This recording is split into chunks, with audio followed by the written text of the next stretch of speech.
할렐루야. 오늘 본문을 근거로 저희가 지난 주부터 위로가 필요한 사람들이라는 제목으로 하나님 말씀 증거했습니다. 지난 시간에는 룻에 대해서 이제 이야기했고요. 오늘은 시프라와 부하에 대해서 같이 이야기를 나누겠습니다. 요셉이 이집트에서 총리로 등극하고 나서 이제 그가 죽고 나서 모든 그 다음 세대, 야곱의 12아들들의 자손의 자손, 그러니까 몇 세대가 지난 것입니다. 그러니까 오늘 그 이집트 왕, 새로 임명되는 왕조차도 이제 요셉에 대해서 모르는 겁니다. 요셉의 명성에 대해서 모르는 거예요. 그 람세스 2세였습니다. 바로 왕. 근데 이 바로 왕이 이제 나라를 이렇게 치리하다 보니까 자기네들 백성들보다 이제 이스라엘 민족들이 어느 순간 더 많아지고 강해지는 모습이 보이는 겁니다. 그래서 두 가지 정책을 실시하기 시작합니다. 첫 번째로는요, 강제 노역에 투입시킵니다. 국고성 건축에 강제 노역을 해서 완전하게 이 자들을 노예로 부리기 시작하는 것입니다. 이 바로의 행위는요, 한 민족이 다른 민족을 어떻게 지배하고 착취하는지 보여주는 끔찍한 사례입니다.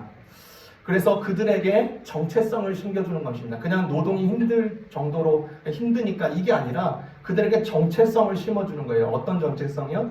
노예입니다. 너희들은 태어날 때도 노예고 앞으로도 노예일 거고 그 다음 세대도 노예일 거야. 이것을 계속 주입하는 거예요. 그런데 참 역설적이게도요, 애굽 사람들이, 이집트 사람들이 이스라엘 백성을 억압하면 할수록 이스라엘 백성들의 수가 계속 증가되는 것입니다. 그래서 실패로 끝납니다. 우리가 여기서 알 수 있는 것은 이스라엘을 큰 민족으로 만들겠다는 그 하나님의 언약, 그 하나님의 의도는 냉혹하고 냉철한 인간의 노력에 의해서 전혀 방해받지 않는다는 것을 우리가 기억해야 됩니다. 그래서 이 람세스 2세, 그 바로 왕이 두 번째 정책을 실시하는데 뭐냐? 출산 통제를 합니다. 인구 증가에 직면한 이 바로 왕은요, 출산을 통제하는 방법을 모색합니다. 완전한 힘으로, 자기의 야욕으로, 자기의 능력으로 이 나라를 짓밟겠다는 그 논리를 보여주는 것입니다. 여러분, 출애굽기 이 책의 제목은요, 그렇죠? 출애굽기, 영어로는 엑소더스입니다. 그 엑소더스가 이렇게 두 가지로 이제 이렇게 나뉠 수 있는데 엑스아웃이고요, 호도스라는 그 웨이입니다. 그러니까 엑소더스 이 자체는요, 빠져나감, 나감 이런 뜻이 있습니다. 길에서 빠져나온다는 의미입니다. 출애굽의 시작은요, 힘의 논리, 그 다음에 모든 명성의 논리, 사람들이 떠받고 있는 신 람세스 2세의 원리로부터 역행하여 길 밖으로 빠져나옴으로부터 시작합니다. 그것을 누가 합니까? 오늘 두 여인이 합니다. 시프라와 부하입니다. 바로 왕의 이 부당하고 그 다음에 정말로 말도 안 되는 이 체제 속에 산파의 반응이 나옵니다. 그리고 그 가운데 하나님이 어떠한 위로를 부어주시는지 우리가 크게 세 가지로 함께 살펴보겠습니다. 첫 번째로는요, 생명을 존중하는 산파의 모습이 나타납니다. 생명을 존중하는 산파의 모습이 나타난다. 여러분, 이 바로 왕이 이스라엘 전체 민족에게 처해진 두 번째 부당한 처벌은 이제 산파들을 만나면서 이렇게 알리는 것이죠. 산의 아이가 태어나면 다 죽여버려라. 산파는요, 그때 당시 아주 귀한 직책이었습니다. 이스라엘 민족이 계속 증가하고 있죠. 증가한다는 것은 계속 아기가 나오는 것입니다. 그러니까 이 산파의 역할은 너무나도 필요하고 또 그 숫자가 더 많으면 많아야 되지 줄어들어서는 안 됩니다. 이들의 역할이 절대적인 역할을 가지고 있었습니다. 이들이요, 바로 왕의 이 명을 받았을 때 어떤 감정이 들었을까요? 엄청난 갈등에 휩싸였을 것입니다. 마치 이렇게 말했을 것이에요. 하나님, 이거 어떻게 하란 말입니까?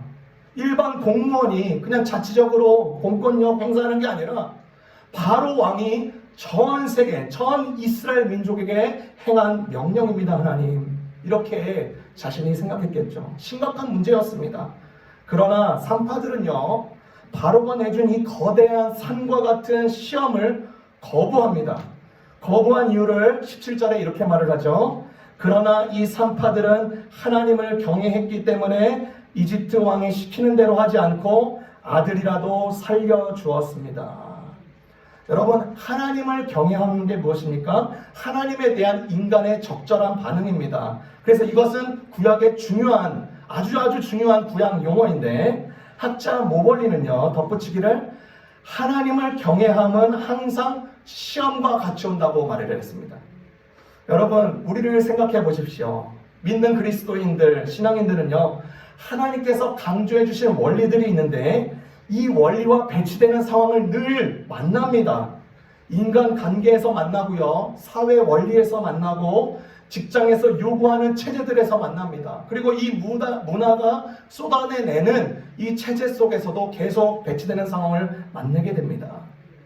사회가 요구하고요, 문화가 우리를 다스리면서 거기에 전적으로 순응해서 살아가는 것이 반드시 정답이 됩니까? 아닙니다. 산파들은요, 바로가 내준 시험, 커다란 이 핍박을 바로의 명을 거부합니다. 그래서 이들을 혹자는 세계 최초 불복종 운동가라고 명을 했습니다. 여러분, 이 산파들은요, 어떻게 구체적으로 하나님을 경외했을까요? 생명의 주관자는 오직 하나님뿐이시라는 것을 그들이 강하게 믿고 있었습니다. 여러분, 성경 이야기뿐만 아니라 역사적으로도 이 생명을 지키려는 사람들의 고군분투하는 그 역할들이 나옵니다. 나중에 나오는 모세의 어머니 요게벳도요, 이 아이를 지키기 위해서 불이 났게 합니다. 예수의 어머니 마리아도 예수가 피해받지 않도록 피합니다. 여러분, 더 나아가서 남유다와 북이스라엘이 나뉘었을 때 남유다는 하나님께서 약속하기를 다윗의 피를 통하여서 다윗의 자손인들이 계속 그 왕권을 잡을 것이다 라고 말을 했습니다. 그런데 참 놀랍게도요, 아합과 이세벨의 딸 태후 아달랴가 있습니다. 이 아달랴는요, 자기의 남편 여호람의 형제 6명을 다 죽입니다.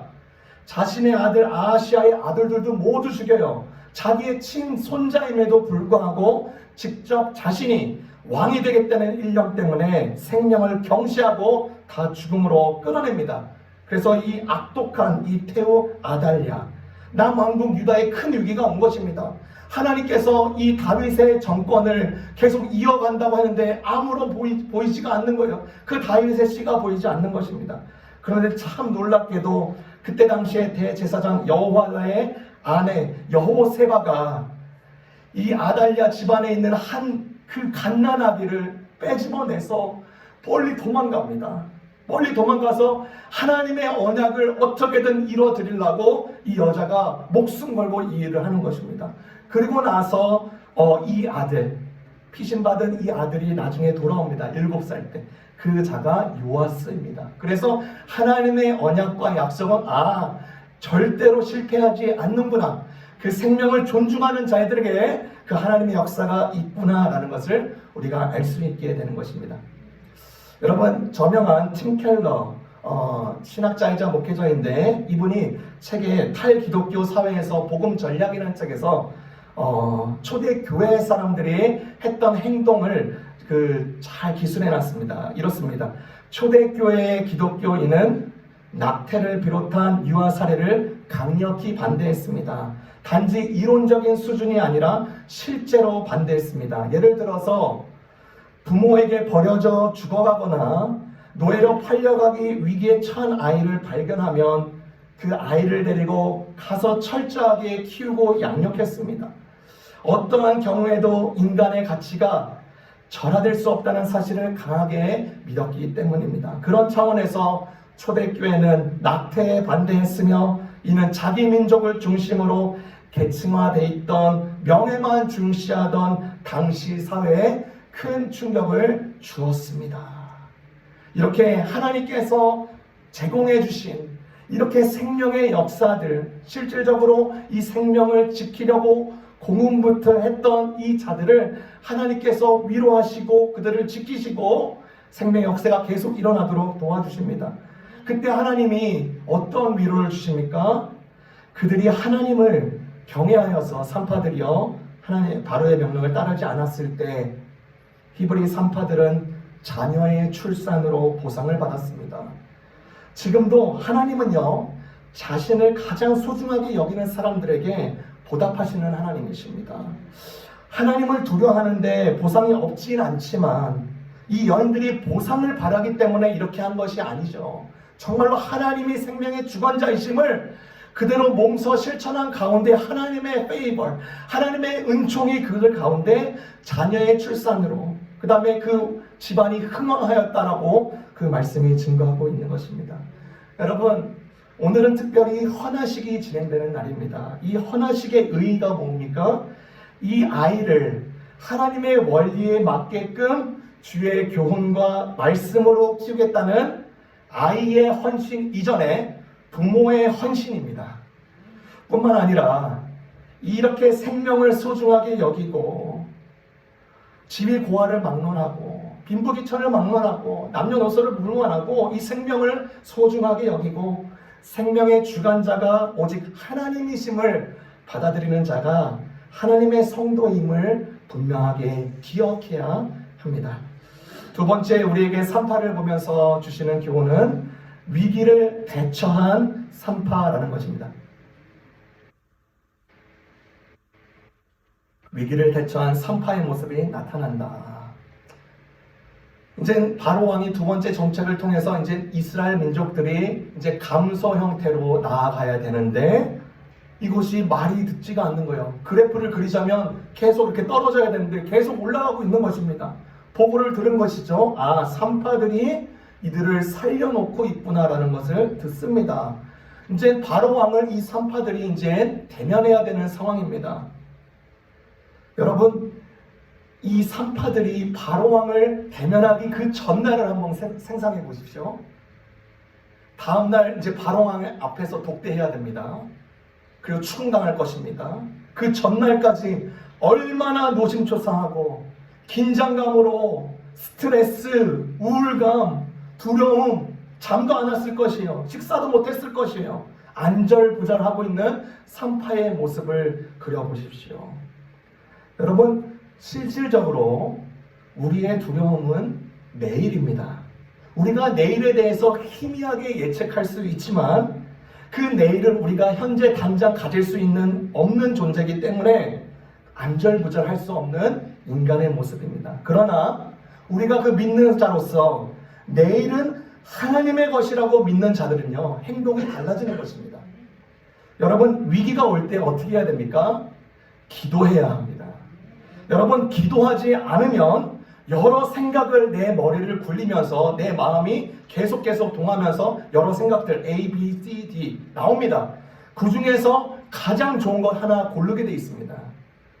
그런데 기도하면요, 고르기 이전에 하나님께서 정리를 해주십니다. 아마 저도 생각할 때 산파가 이제 바로왕을 만나기 전날 이렇게 기도했을 것입니다.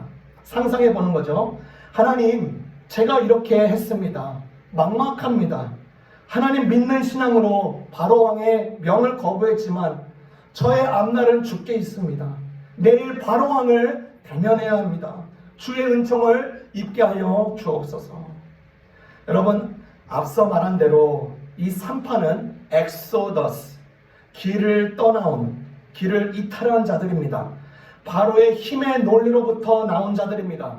주어진 길에서 나왔기 때문에 이제 나가야 될 길이 없어 보입니다. 그렇다고 정말 길이 없습니까? 다음 길이 보입니다. 유명한 여행가이자 동기부여자 한비아가 쓴 중국 경문록에 이러한 내용이 나옵니다. 완벽한 지도가 있어야 길을 떠날 수 있는 것이 아니다. 새로 시작하는 길, 이 길을 나는 거친 약도와 나침반만 가지고 떠난다. 길을 모르면 물으면 될 것이고 길을 잃으면 헤매면 그만이다. 이 세상에 완벽한 지도란 없다. 중요한 것은 나의 목적지가 어디인지 늘 잊지 않는 마음이다. 끝까지 가야 한다. 그래야 이 길에 이어진 다음 길이 보일 테니까. 여러분, 길 떠난 산파의 심정을 위로해주는 딱 맞는 문장입니다. 여러분, 위기 때 또 어떻게 해야 됩니까? 산파는요, 숨거나 피하거나 하지 않습니다. 바로 왕 앞으로 갑니다. 즉, 문제는 직면해야만 해결되는 것입니다. 문제가 생겼을 때 숨거나 회피하는 것 절대로 답이 되지 못합니다.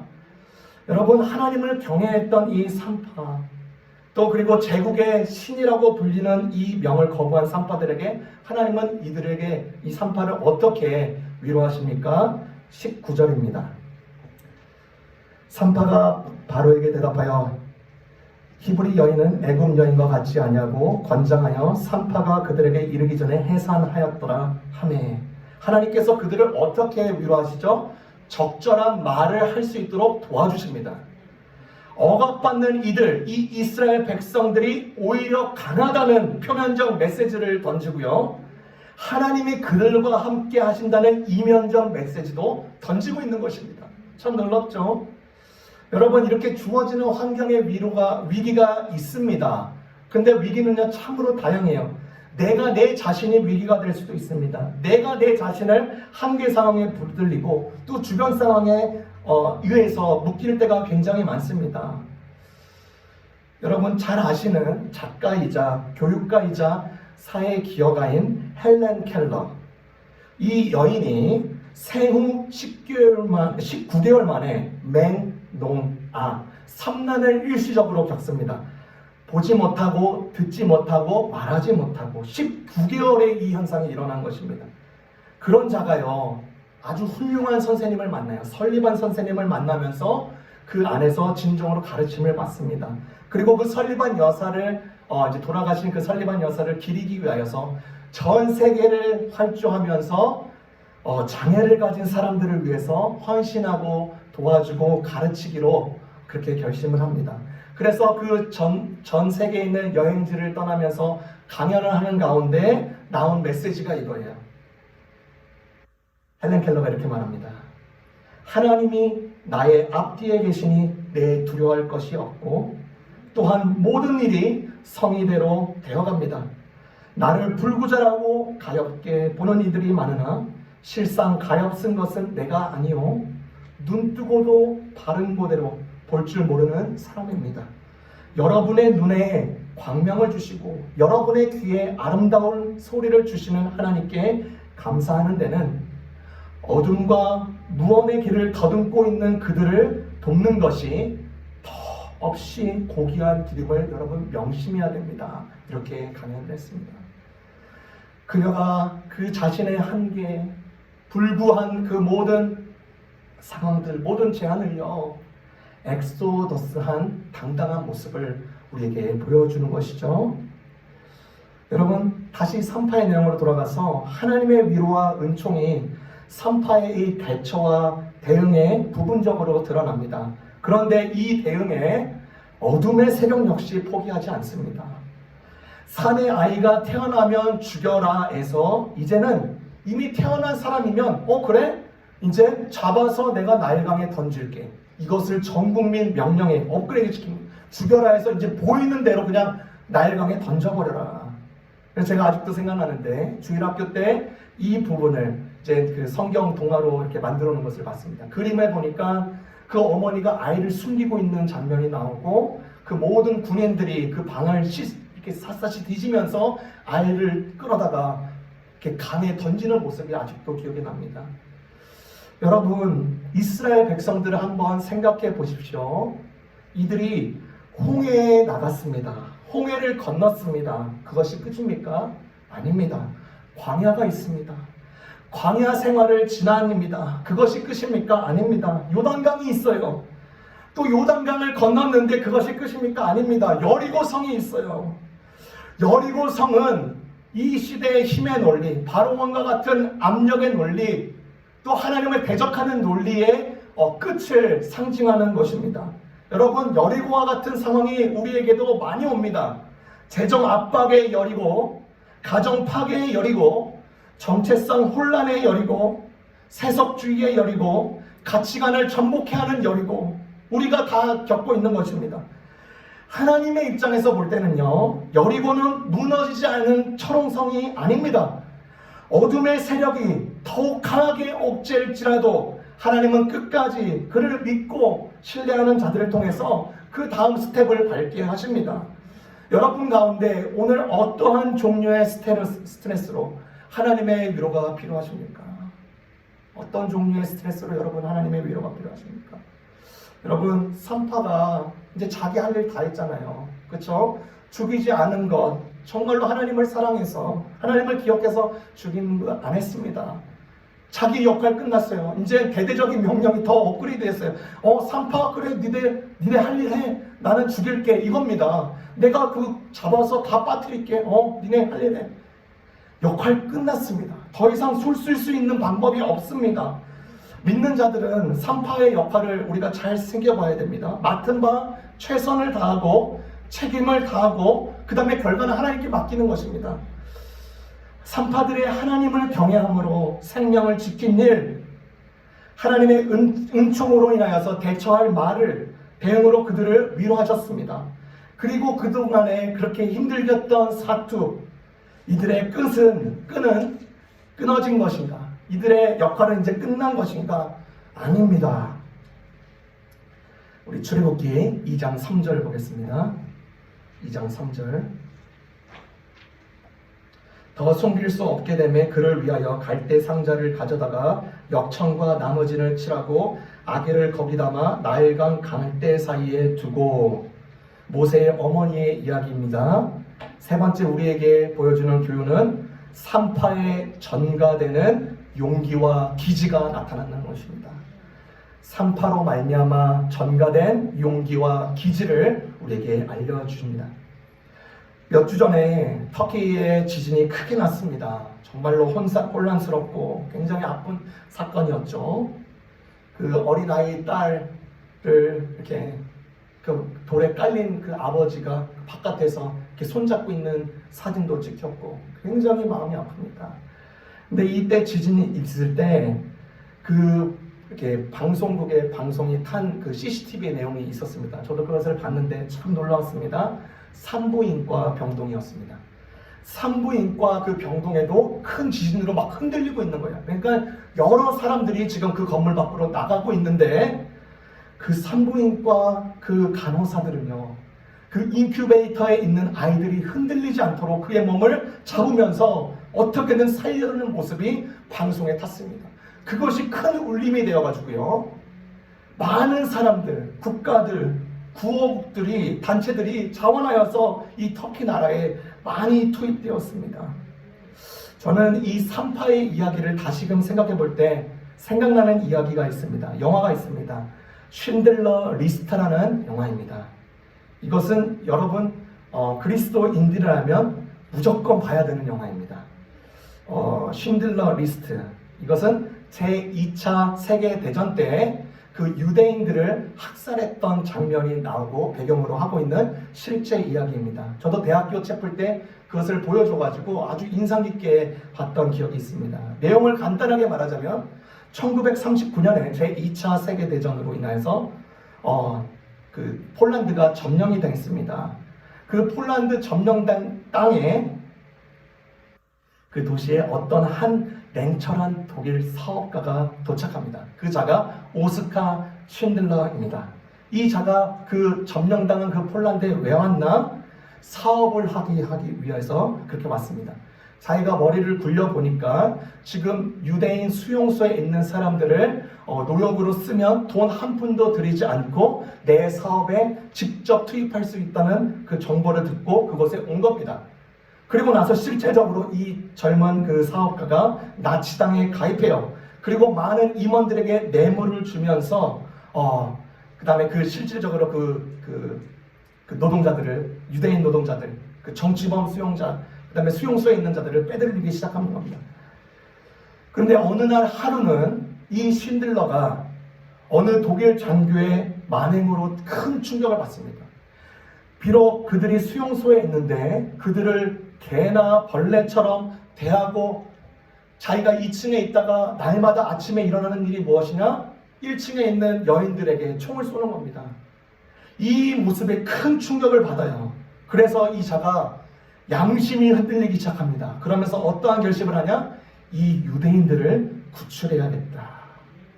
그래서 이 유대인들을 어떻게 구출할까 했는데 그 수용소에 있는 유대인들을 이름을 다 적습니다.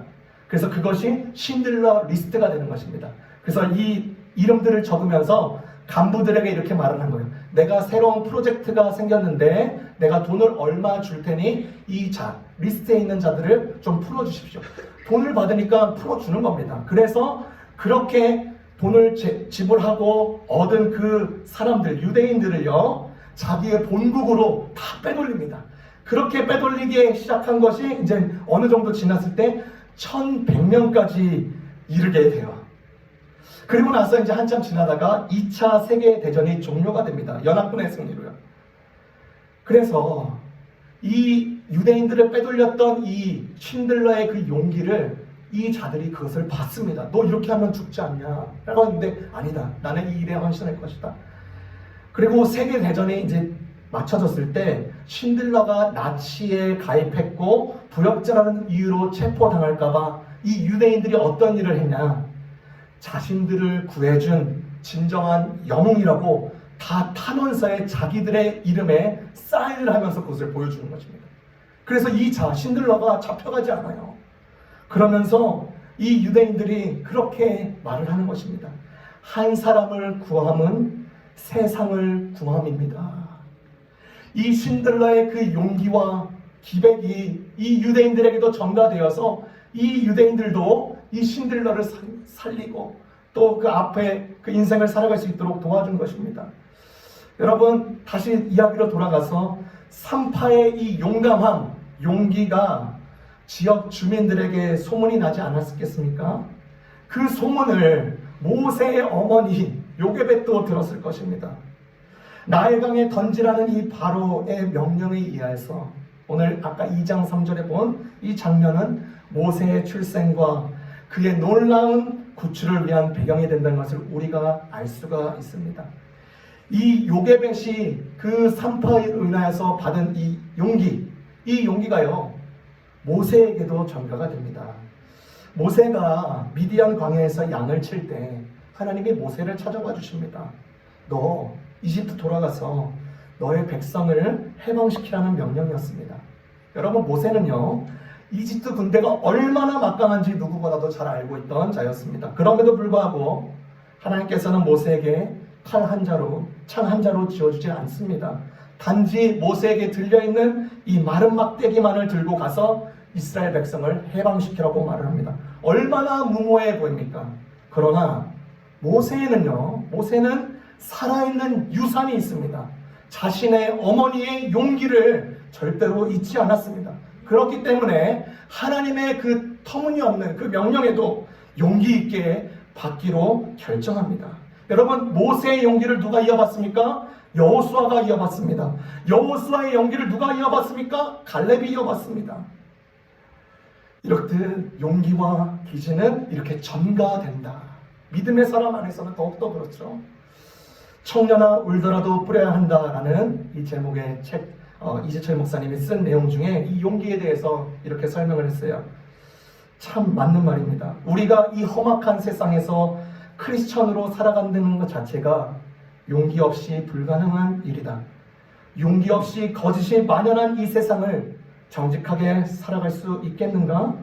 용기 없이 언제나 진실하게 바른 삶을 일궈갈 수 있겠는가? 용기 없이 사람을 용서할 수 있겠는가? 용기 없이 십자가를 질 수 있겠는가? 용기 없이는 모두 다 불가능한 일이다. 맞습니다. 사랑할 수 없는 사람을 사랑하는 것도 용기가 필요해요. 모함을 받고서도 모함하지 않는 것도 용기 없이는 불가능한 것입니다. 우리가 용기를 다하는 크리스찬이 될 때 누구에게는 이것이 자연분으로 전가가 되어가지고요, 또 다른 자를 용기 있는 자로 세우게 된다는 것을 우리가 명심해야 됩니다. 말씀을 맺겠습니다. 어떤 어린아이가 아버지와 함께 오솔길을 걸어갑니다. 그러면서 아빠에게 그렇게 물어봐요. 아빠, 용기가 뭐예요? 아버지가 묻죠. 너는 용기가 무엇이라고 생각하니? 그랬더니 이 아이가 대답합니다. 나보다 덩치가 큰 아이가요, 다른 친구를 괴롭힐 때 내가 나서서 그 덩치 큰 아이를 혼내주는 게 용기예요. 아버지가 이렇게 말을 합니다. 그래, 그것도 용기일 수 있지. 하지만 그건 참된 용기가 아니란다. 그리고 나서 이제 말없이 그 오솔길에 더욱더 깊은 길을 가면서 산 모퉁이에 돌아섰을 때 제비꽃 한 송이가 아름답게 피어나는 것을 봅니다. 그때 아버지가 그 꽃을 보면서 아이에게 이렇게 말을 합니다. 용기란 바로 저런 것이란다. 아무도 보지 않는 산속에서 그 누구의 갈채도 없지만 생명의 몫을 다하는 것보다 더 큰 용기가 없단다. 여러분, 십부라와 부하가 이 사람을 통해서 생명을 존중하고 위기일 때 대처함으로, 직면함으로 하나님의 위로를 받았던 것이, 그리고 그 용기들이 다른 사람들에게도 여전히 유효하듯이 우리 모든 성도님들의 삶에 이러한 산파의 교훈과 하나님의 넉넉하신 크신 위로가 함께 있기를 진심으로 축원합니다. 기도하겠습니다.